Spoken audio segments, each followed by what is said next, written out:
सज्जन साहब ये बताइएगा, इंडिया की पॉलिसी ये तो क्लियर लग रहा है कि वो फिलहाल कोई जंग वंग तो नहीं, बट डिस्टेबलाइजेशन, सबवर्जन वगैरह, सैबोटाज, और बलूचिस्तान में उनकी जो एक बहुत एक्टिव हैं, तो पाकिस्तान उसके साथ डील कैसे करेगा, चाहे TTP है चाहे BLA है? अच्छा, ये इस वक्त सबसे बड़ा चैलेंज ये है। देखिए, 10 तारीख की शाम से लेकर पाकिस्तान में कुछ लोगों की राय ये रही थी कि जो कुछ बातचीत इंडिया से हम सुन रहे हैं वो कुछ ना कुछ ज़रूर करेंगे, जो अपनी उनको एक हजीमत उठाना पड़ी है, इसको अनडू करने के लिए एक और मिलिट्री कॉन्फ्लिक्ट की तरफ वो जाएंगे। तो कुछ लोगों का ओपिनियन ये था, मैं भी इनमें शामिल था, कि ये अभी उतनी बड़ी मिलिट्री कॉन्फ्लिक्ट के लिए उनको स्पेस अवेलेबल नहीं है। अंदर कैपेसिटी के इशू हैं आर्म फोर्सेज में, और इंटरनेशनली स्पेस अवेलेबल नहीं है। और इंटरनेशनल सिस्टम में एक मोमेंटम प्रेसिडेंट ट्रंप ने एक क्रिएट कर दिया है, काउंटर टू अ वॉर। तो रहना तो इसी दुनिया में है, उसके अगेंस्ट जाना इंडिया के पार पोटेंशियल के बावजूद बहुत मुश्किल है। अब वो क्या करेंगे?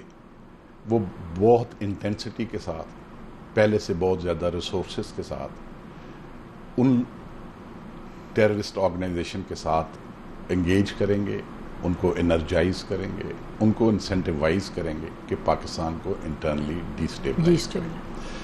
ये जो इंसिडेंट हुआ खुजदार में, कोई ना कोई उधर रॉ की तरफ से एक इंसान जिसका जहन कहीं मेरा ख्याल है कि एज के अंदर ही रहा था अभी तक, अजय डोवाल उसने जरूर ये सोचा होगा कि पाकिस्तान में सेलिब्रेशंस का एक इतना मोमेंटम बन गया है और हमारी तरफ इंटरनल बैशिंग का इतना मोमेंटम बन गया है, तो पाकिस्तान की ये सेलिब्रेशंस को थोड़ा सा इसको चेक करें, इसको चेक करें, एंड खुशी को जरा सोग में तो बदल दें। इन बच्चों को टारगेट किया।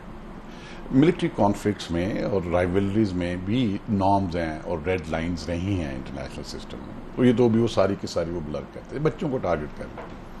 अच्छा, फिर ये देखें कि BLA तो एक टेररिस्ट ऑर्गेनाइजेशन है, डिक्लेयर्ड। BLA को उस खुजदार इंसिडेंट के बाद खास तौर पे दुनिया का कौन सा मुल्क है जिसने एक प्लेटफॉर्म ऑफर किया, 1 2 4 लोगों को नहीं, ओवर अ डजन के आए और बात करें। All Indian channels, all Indian Jaffar Express के बाद जाफर एक्सप्रेस के बाद भी किया।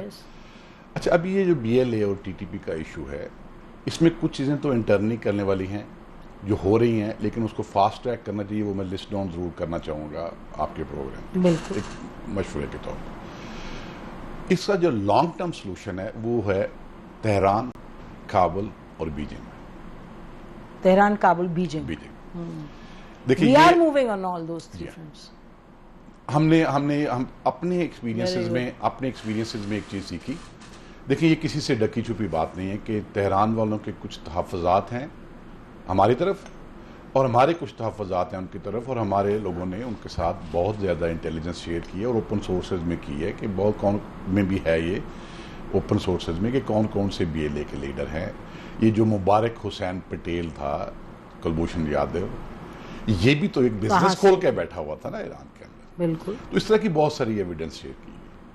अब क्या है कि तेहरान क्या हमारे साथ उस तरह कोऑपरेट करेगा कि हम इसको रेन इन कर लें?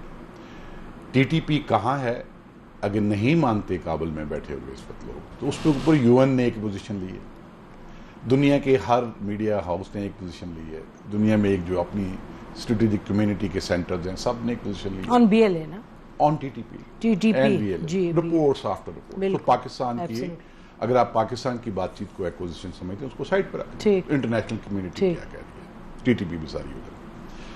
अभी बात यह है कि let's say Chinese consulate general पे जो 2017 में कराची में अटैक BLA ने किया था और ओन किया था, और उसके बाद असलम मच्छू को रॉ वालों ने निकाला और अफगानिस्तान में ला के डंप कर दिया। आज गूगल करके देखें, आपको मिल जाएगा लिखा हुआ कई जगहों से कि वो कितना वो क्रिटिसाइज हुआ था डिसीजन उनका, बिकॉज एकदम घबरा गए थे वो। अगर वही कॉन्सुलेट जनरल लेट से किसी वेस्टर्न पार्क का होता, फॉर एग्जाम्पल US का होता, एंड जब TTP ने, जब BLA ने वो ओन भी कर लिया और BLA के लीडर कितने दिल्ली में बैठे हैं ये भी पता होता, तो US ने किस इंटेंसिटी के साथ एंगेज करना था दिल्ली के साथ? Of course. क्या चाइना ने उसी इंटेंसिटी के साथ एंगेज किया? ओके। तेहरान में एवरीवन नोज के $460 बिलियन प्लस के प्रोजेक्ट्स लाइंड अप हैं इन्वेस्टमेंट लाइंड अप है between China and huge leverage. तो सीपेक को भी अगर बीएलए हर्ट कर रही है, पाकिस्तान को भी हर्ट कर रही है, मासूम शहरियों से लेके प्रोजेक्ट से हर चीज तक, तो इट्स अ टाइम कि चाइना में भी एक रीथिंक होना चाहिए कि उनकी लाइंस ऑफ एंगेजमेंट तेहरान के साथ वर्सेस बीएलए क्या होनी चाहिए आगे चल के। इसी तरह उनकी लेवरेज काबुल में भी ग्रो कर रही है। But they have helped us greatly in terms of Kabul. देखें ना, अभी जो वो हुआ है फॉरेन मिनिस्टर्स कॉन्फ्रेंस ट्राइलैटरल, जहाँ डार साहब गए हैं, मतलब काबुल के साथ चाइना के थ्रू तो हमारे अच्छा, इसमें भी बहुत अच्छी बातचीत की जा रही है, बहुत टाइमली उनकी तरफ से जेस्चर है, बहुत इंपॉर्टेंट, बहुत अच्छा है। लेकिन चाइना के साथ हमने और अफगानियों ने बैठ के ये पहली दफा बात नहीं की। सही बात है, बहुत सही बात है, दैट्स ट्रू, बहुत दफा हुई। बिल्कुल चाहिए ये कि पाकिस्तान की arm forces, civil arm forces, intelligence agencies जो कोई इधर आता है बॉर्डर्स क्रॉस करके उसके साथ डील करते रहेंगे। खुजदार का जो मुर्तज़ा बलोच था, देव टारगेटेड है, जो बस वाला था कमांडर, वो करते रहेंगे, फुट स्लॉगर्स को हैंडल करते रहेंगे। उनके एनेबलर्स और उनकी लीडरशिप जहाँ बैठी हुई है, वहाँ चूंकि चाइना को स्पेस ज़्यादा अवेलेबल है, तो वहाँ चाइना को ज़्यादा इफेक्टिवली, बिल्कुल ठीक बात है, ये एक तो सोल्यूशन जी। जैन साहब उसमें sorry I mean I think के कोई डाउट तो नहीं है कि China would not go as far as security requires, क्योंकि उनकी भी सिक्योरिटी जैसे आपने फरमाया सीपेक भी है और उनका जो अफगानिस्तान के साथ इन्वेस्टमेंट है। So this triangle China also wants, China को पाकिस्तान को जो ट्रस्ट लेवल है वो तो आंखें बंद करके ट्रस्ट किया जा सकता है कि वो they would be standing with us जी।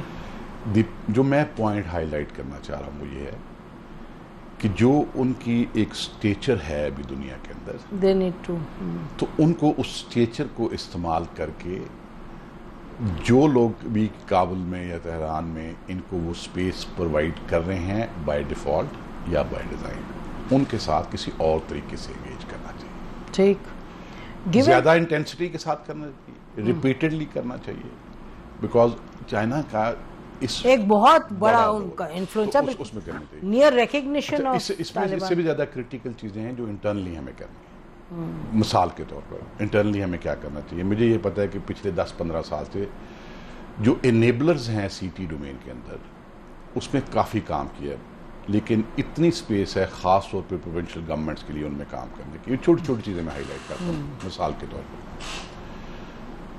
सबसे बड़ा मसला तो आइडेंटिफिकेशन ऑफ फ्रेंड एंड फो है। इस तरह की कॉन्फ्लिक्ट में वो सारी दुनिया में ही रहा है, हमें भी है।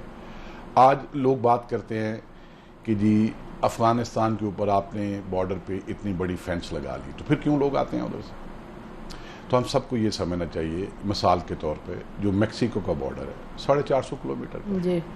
प्रेसिडेंट ट्रंप ने अपनी पहली टर्म में सुबह शाम उस पर फोकस रखा, कितनी बड़ी इन्वेस्टमेंट की, क्या क्या कैपेबिलिटीज टेक्नोलॉजीज लगाई, किस किस्म की वॉल्स बनाई, वो पॉसिबल तो नहीं, तो रुक गई है वहां से मूवमेंट। अब आप किस बॉर्डर की बात कर रहे हैं जो 2860 किलोमीटर है अफगानिस्तान के साथ, और ट्रेन 909 किलोमीटर है ईरान के साथ, प्राइम डेजर्ट से लेके 19,000 फुट तक पहाड़ियां हैं। अभी इसमें जब आपने फेंस लगा ली है तो फेंस को सिर्फ इस तरह ना देखें कि उधर से इन्फिल्ट्रेशन नहीं होगी, इसको जूम आउट करके भी देखें। मिसाल के तौर पे आप पूरे अफगान बॉर्डर के साथ चलें तो जो लोग भी 40, 50, 60 साल की एज के हैं, मैंने अफगान बॉर्डर पे रह के सर्व किया। अच्छा, मैं 2005-6 में मैंने ये एक्सपीरियंस किया कि हमारे लोग भी सुबह उठते थे, अपने जानवर लेकर उधर चले जाते थे, उधर से भी आते थे। जी, हम गए उधर बाढ़ पे भी बहुत, ठीक है। तो उनको कभी ये एहसास ही नहीं हुआ, क्योंकि एक तो काबुल ने हमेशा ये पोजीशन रखी कि हम इसको बॉर्डर नहीं मानते, जी, एंड दूसरा वहाँ लोकल फैमिलीज जो थी वहाँ तो रोज वो अखबार नहीं पढ़ते थे। जी जी जी। लेकिन उनको पता ही नहीं था कि पाकिस्तान और अफगानिस्तान अलग कैसे हैं। अच्छा, अब ये पक्तिका, गजनी, कंधार तक, ऊपर नूरस्तान, कुनर तक चले सब उधर से। आज जो बच्चा 8-10 साल का है, अब जब ये आगे बढ़ेगा तो वो हर रोज ये देखेगा कि यहां से पाकिस्तान शुरू हो जाता है, इससे आगे मैंने नहीं जाना। एंड 30-40 साल गुजरने दें, लरोबर या जो भी नारा उधर से लगता रहे, ये सारी पॉपुलेशन में एक सोच तब्दील होगी, इंशाल्लाह एक आइडेंटिफिकेशन आएगी कि इससे आगे हमारा मुल्क नहीं। ठीक है। और सोल्यूशन तो यही है कि पाकिस्तान और अफगानिस्तान में ऐसे ही रहना जैसे दो हमसाए एक इंटरनेशनल सिस्टम के अंदर है, बेशक तो ये उसमें हेल्प करेगी। जी जी। इंटरनली फॉरन क्या करना चाहिए? एक बहुत बड़ा इनेबलर है आपके पास, अगर रियासत के पास पूरी कम्युनिकेशन आर्टरीज जो मेजर हैं उसके ऊपर आपका कंट्रोल और विजिबिलिटी आ जाए, तो ये सिटी में बहुत बड़ी हेल्प होती है। अब इसके लिए करना क्या चाहिए?